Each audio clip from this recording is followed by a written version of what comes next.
long, happy life there, but about 3 months later, little cracks started to appear in the walls. 6 months later, the city came in, inspected it, and said, you got to move out, we condemn the house. Now, the question is, who is at fault? Is it the builder or is it the architect? Now, as you think on this for a moment, you clearly understand it's got to be the architect.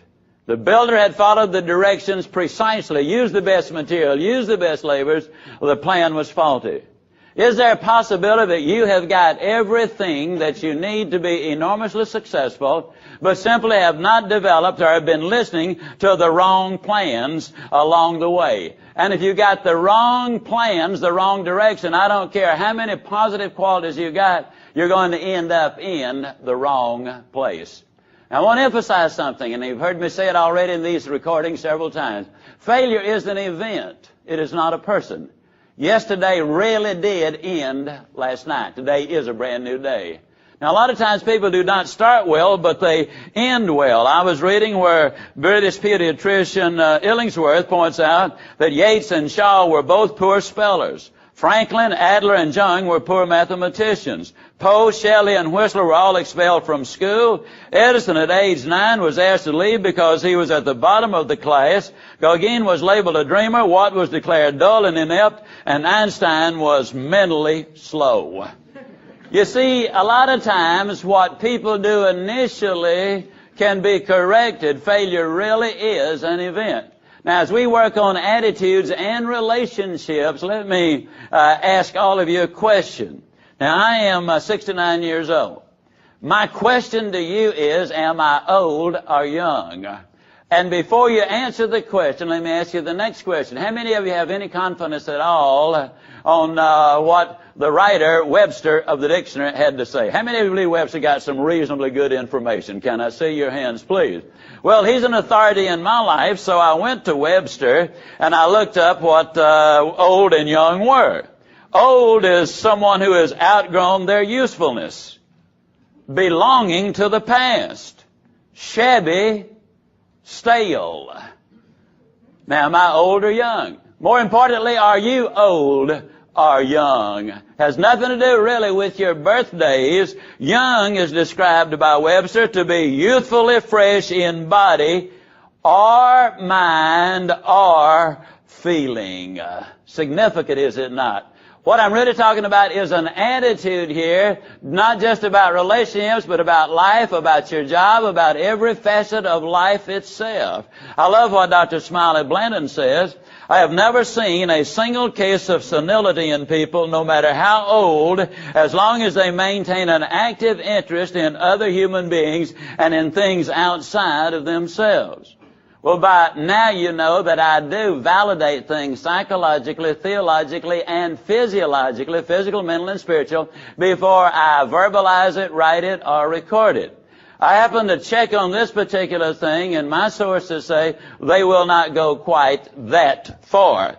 For example, I asked the question, would it be accurate to say that Alzheimer's is a disease, but senility can be the result of choices we make? And they said, as long as you say it can be, then yes, that is absolutely on the target.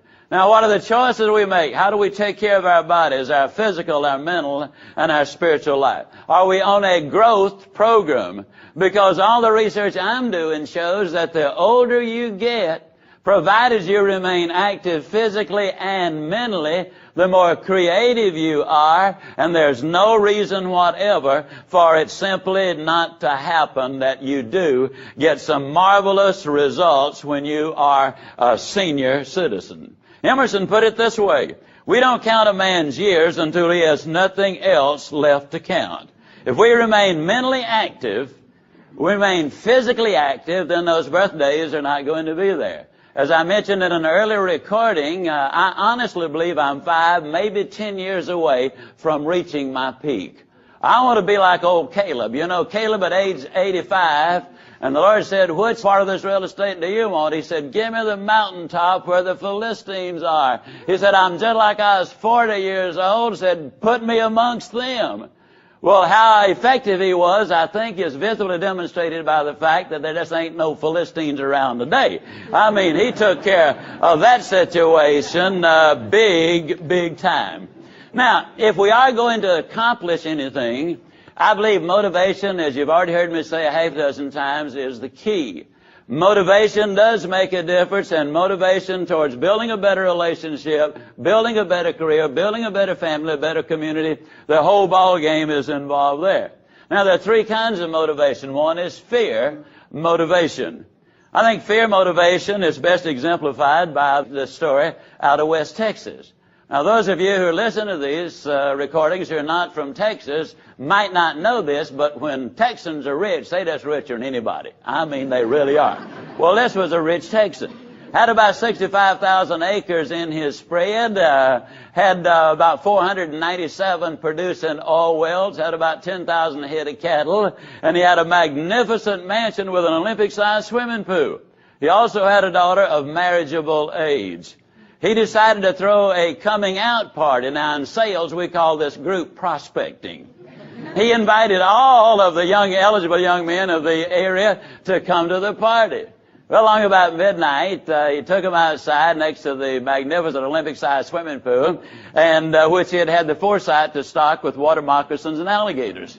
He said, now, the first one of you young men who will jump into this pool and swim the length of it, he said, I'll give you three choices: $5 million in cash, 1,000 acres of my best land, or the hand of my beautiful daughter in marriage. As you know, she is my only heir, and so the one who gets her gets the whole deal.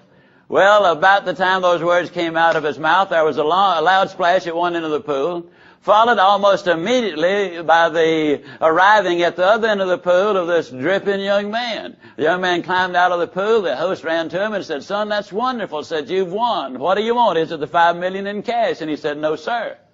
He said, well, do you want 1,000 acres of land with all of the oil wells on it and so forth? He said, no, sir.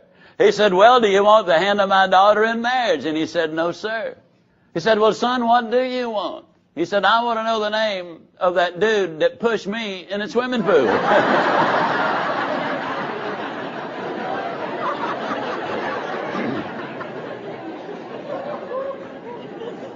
Now, that's called fear motivation.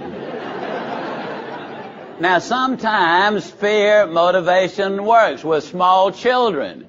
For example, you tell a 7-year-old, if I ever catch you with a cigarette in your mouth, I'm going to wear you out, boy.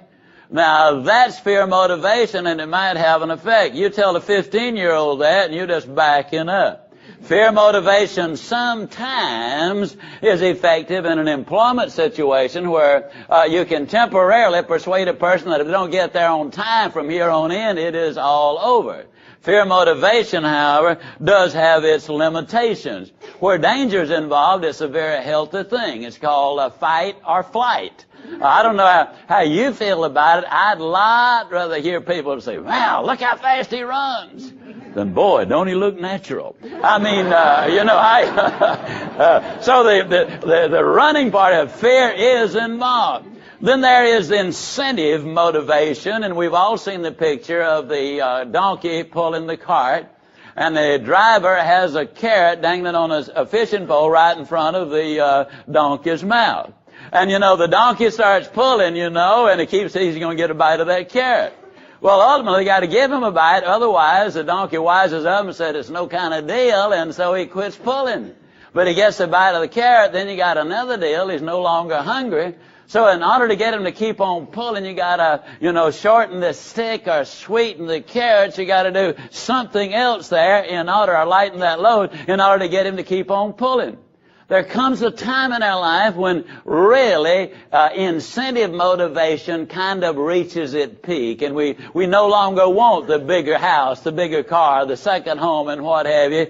But the type of motivation that I'm going to be talking about is growth motivation. Growth motivation really is, as you're doing right now as you listen to this recording, you are learning some things that hopefully will make a difference.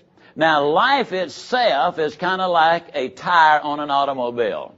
Most of the time when you have tire trouble, it is not a blowout. Most of the times in life when you have trouble, it is not a blowout. It's the result of a slow leak that over a period of time, all of the air goes out of the tire, and then all of a sudden one day you say, hey, I got a flat here. Well, that generally is what happens. Now, we want to emphasize here, I've been talking about self-talk a whole lot as we've gone along in this series. And basically most people are guilty of negative, not positive self-talk. I'm so amazed, 99 and 9/10% of all of the golfers who play at a 20 handicap or less will emphasize the importance of the mental aspect of the game. I think Eldridge Miles, who's with us this evening, would say, yep, that really is important. And I guarantee you, though, the overwhelming majority of the golfers, although they say attitude's important, they give themselves negative instruction. You know, they miss a ball, and they say, you dummy, can't you ever do anything right? Idiot, you gotta hit the ball straight or do anything, you dummy. I mean, now, what does that do to your game? What does that do? Does it improve your game? When you step up there as an idiot for your next shot, are you really going to be more effective? And the same thing is true regardless of what we're doing. Nate Lipton, my ophthalmologist, seated here, and when he's out in my eyes, I hope he doesn't ever think along the lines of, boy, I don't know if I can do this or not. This is a tough one here in front of me. Man, I want him to think like he does, and that's optimistic, positive, and upbeat, and that's what I'm talking about. I want the talk to be a very positive self-talk. Now, we use negative phrases, like, for example, we call those electrical appliances on street corners red lights or stoplights or traffic lights, when really their major function is to make traffic go more smoothly,